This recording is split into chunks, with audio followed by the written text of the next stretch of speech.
Hey guys, what's up? White Horse here. I wanted to go ahead and let you guys know I'm in a little different location this time than where I'm usually at. Doing my videos. I'm going to do this video on prophecy or spellbooks or whatever you call them. This is my episode of obviously our current meta right now. Episode 2. So tomorrow will be episode 3. And it will be on Evil Swarms, and probably 4 will probably be on Mermills. And 5, I haven't really decided what I wanted to do for 5 yet, but I most likely, I don't really know. I mean, 5, you guys help me with that. Help me on making a decision on what 5 decks I should talk about this week. Obviously, Mermills, Evil Swarms, E-Dragons, and Prophecy are already on the thing. Just tell me what you guys think I should make another video on, a 5th video on this week. Anyways, prophecy. Enough with, the weekly thing. Prophecies. Sadly, Judgment Day came out in this set, Lord of Tachyon Galaxy. And by the way, our locals raped that set. Like, we all bought boxes and everything, and we all pulled really good. If we didn't pull a Judgment, we pulled a Draco Sack, which is just as good. Some people actually ended up pulling 2 secrets in one box, which is really, really weird. Usually never happens, but I don't know. Maybe Konami wanted to do something a little different here. But anyways, spellbooks, so annoying. Prophecies are they're really like, you can legitimately OTK, or not really OTK, but like,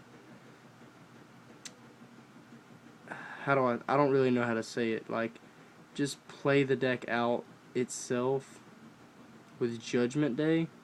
Like, you play Judgment Day and you end up playing like 9 spell cards, and then you end up like adding that many, I guess. I don't really know exactly what Judgment does, because I really haven't even took any time to actually look into what any of the new meta decks do. Like, I played E-Dragons the first time Saturday, and I didn't know what the guy was doing. I was like, what are you doing? And he's like, I'm searching, and I had to actually stop and read the stuff because I really didn't even know what it did. And Prophecy, I think they like add from their deck their hand, or draw, or something like that, how many ever spell cards they activated, or summon something. I don't really know. But I'm not playing this format. I don't really care about this format. I honestly don't really think this is a good format. This format doesn't really revolve that many. You don't really need that much skill for this format, is what I'm trying to say. I think like a good deck right now to probably stop all of this stuff is probably Evil Swarm, because Evil Swarm, like the Ophion thing, no level 5 or higher can be summoned. It sort of wrecks dragons and it sort of wrecks dragons. It can wreck spellbooks and destroys Mermill. So Prophecy's definitely probably one of the most expensive best decks right now. Like, I think it's definitely in the top 3. I know it's in the top 3 tier 1. But I just don't really think that the deck really does that much except search out cards and just like pop everything or flip stuff face down and then attack you for game. That's pretty much, I think, all it does. I think it can do more, but I just don't think it really, I haven't seen that side of it. I see a lot of people at regionals playing that deck. Besides, the big eye thing, the Draco Sack thing, because I've even seen some Prophecy with Draco Sack. I don't really know. Those cards are really expensive, and coming from there already being a Judgment Day that's like $150, I wouldn't really bank on them like spending more money for Draco Sacks and Big Eyes. E-Dragons are insane, so like they're really expensive, but Prophecy, it seems like Priestess keeps going down, but then again, like, the deck keeps getting better in popularity. I don't really know. I just feel like Judgment Day made that deck just too broke. And honestly, Spellbooks, in my opinion, were really good before Judgment Day even came out. I just think Judgment Day and Justice sort of... And Tower. Oh my god, Tower. The Tower thing, the Spellbook of Tower, or the Tower of Prophecy or whatever, that card's broke. Like, MST, my friend Jamie told me, he said to MST that before it gets any counters. I don't really know, I don't even think I know what that thing does. I know it, like, you return one from your grave to the bottom of your deck, and then you can draw one. But necessarily, like, I don't really think that you can... I really don't even know what else it does. I really don't even think you could stop that. Like, I don't even know. The deck is so weird. I don't really know how prophecies work. I've never really played against prophecies either. I've always played against, like, on DN wise, I don't play DN. I hate DN. But I think out of all my matches, I've played one prophecy. And I just quit because I don't like sitting there and watching them play for like 20 minutes just to search cards from their deck and add them to the hand and then just play and just... I don't like that. I mean, I don't really have the time for that. Honestly, I think the smartest thing to do, guys, if you go to regionals, and you play against a spellbook, and you know that you're playing against spellbooks, and you know you're going to lose, scoop it up, dive into your side deck, side, that way you can side against them, but they can't side against you, because for one, they don't know what you're playing, so they can't necessarily side any cards against you because they haven't seen your deck work or operate.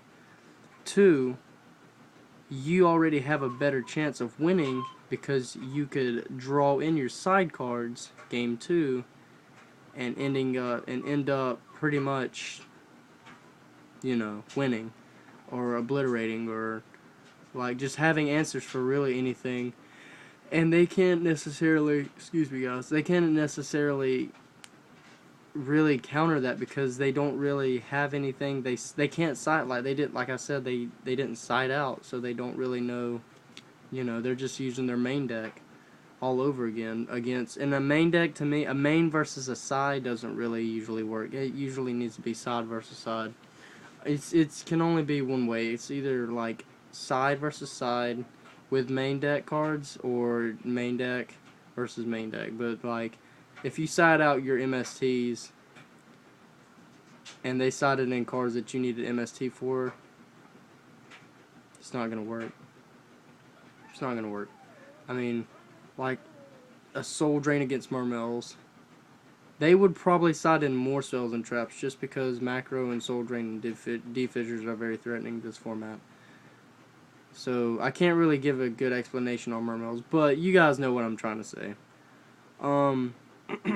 People who have money to play Spellbooks, I hope you do good at this regional. I honestly can't say there's much skill involved. Or, I don't know, Mermels and Spellbooks are sort of... To me, I feel like sometimes you need skill to play them, but then again, like, half the time you don't. But people who are playing Spellbooks, I hope you guys do good. I hope you guys... I'm really, like, interested in that mirror match. And that match with your E-Dragons, I actually want to see that. If I'm going to be taking, like, any profiles or anything of Spellbooks, if I can, when I go down there. If anybody, you know, wants to be generous and kind enough to do that for me, that'd be awesome.